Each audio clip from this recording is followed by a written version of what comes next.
So here I am, and I'm trying to be funny. I'm trying to tell a funny story.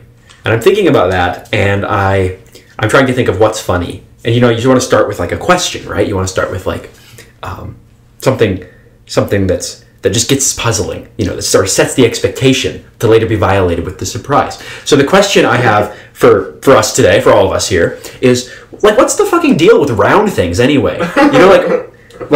Okay, I don't want to disparage round things, don't get me wrong. Once upon a time, round things were very important. I know that in the olden days, people didn't have round things. Like, round things weren't around, so to speak. They probably, when I come to think of it, people probably didn't even have the word around. They probably said about. They were probably like, what do we have about here, like Canadians. Which maybe lends credence to the theory that Canadians are Neanderthals as a possibility. But the point I'm getting at is that before the wheel, round things were there was a shortage of round things. And when the wheel was finally invented, there was before long, there was many round things. There were round things to your left, round things to your right, just round things in your face, just constantly, there were just round things everywhere.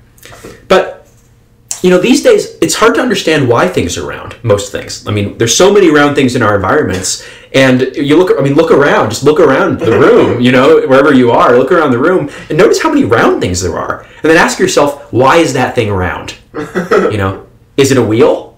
Good reason. Is it a ball, on the bottom of furniture, like a bottom of a rolling chair? Well, that's great. Good for that round thing. It's doing its job, right? But then there's other things, and you're like, why the fuck is that round? Who thought to make that thing round? Rocks don't, appear round. They don't roll. In the natural environment, trees aren't round. In the natural environment, there's very few things that are round. But we humans, we make constant round things. We're obsessed. I swear to God. Okay, an example. So, you know those things in offices or home offices especially that have the little wooden frames and then have the strings with the little balls hanging from them, and you pull one back and you let it go and it goes dunk, dunk, dunk, dunk. Well, that's fucking cool.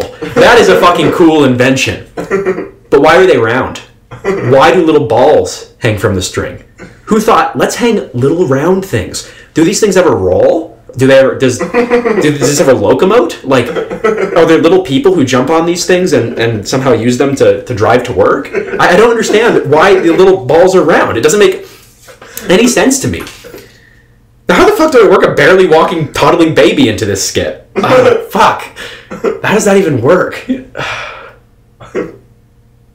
Babies are sort of round, but they're not really round. Their heads are round. What's the toddling have to do with it?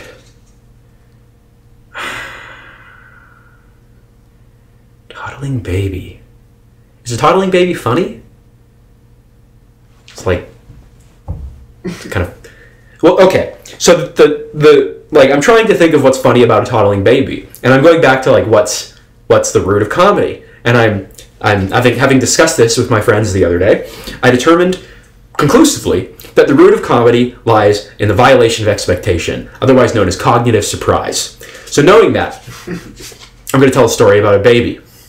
I don't know what it has to do with round things except that a baby's head is round. That's clearly the connection here. So, you have a round-headed baby, and the baby's walking. It's walking towards the counter. It's going to climb up onto the chair by the counter, going to reach up on top of that. This baby has a serious objective in mind. Its eyes are on the prize. It can see what it's going for. What it's going for is probably a bit of bread or perhaps a little cookie, or candy or something. That's what it sees.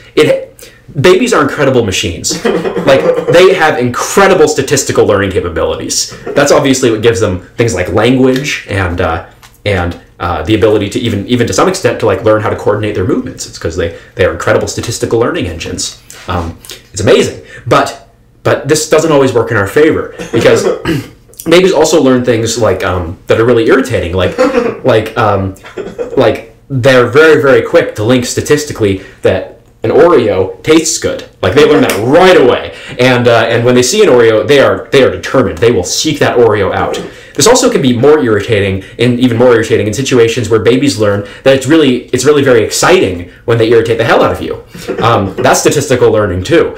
And babies learn that lesson early, I think as well. Anyway, this baby with all of its statistical powers is just aiming like a Sagittarius straight for that Oreo cookie, waddling towards that counter. At any second, this baby could fall. But it's determined, right? It is determined to seek out that cookie. So it is taking every risk with every step, closer and closer. It's almost within arm's reach. It's reaching up for that cookie. Reaching up, it's almost there. It's on its tippy toes. It's unbalanced. It reaches up for that cookie, and it gets the cookie and it eats it. That's not what you expected, is it? Did you giggle a little bit? Did you giggle a little bit at that? Anyway, so there's something else that's round. You ever look at a swimmer, like not like a casual swimmer, but like a real swimmer, like dead on serious swimmer, like swimmer going for the Olympics, going for the gold. Those swimmers, they dress so funky. Like, they might have good physique, but the Speedo and the little rubber hat is not doing them any favors. Like, if they were going to a business meeting, dressed to impress, I might, the fashion designer might want to have a few words with them before that. Like, especially the little round rubber cap. Like, okay, I guess the shape of it makes sense, if only because you need the round hat to fit on their round little fat baby head. But nevertheless, like it is just completely unflattering. And the Speedo with that tight, really tight cut. Okay, so maybe this improves their aerodynamics or their hydrodynamics, I guess. Frankly, I'm not convinced that it's doing them that much of an advantage. But okay, maybe it's helping. Maybe that's the difference between silver and gold. But why do they stand like this? Why? They're on the side of the pool. What are they, lining up for dives? How do they dive if they're standing like this? What kind of dive does that even look like? Is it like a penguin dive? What is that? What is this? They're thrusting their junk out in their Speedo. I'm convinced that's the sole purpose of this entire uniform, is that they can convince people that somehow this is part of their thing. For them to stand thrusting their Speedo-clad junk out like this.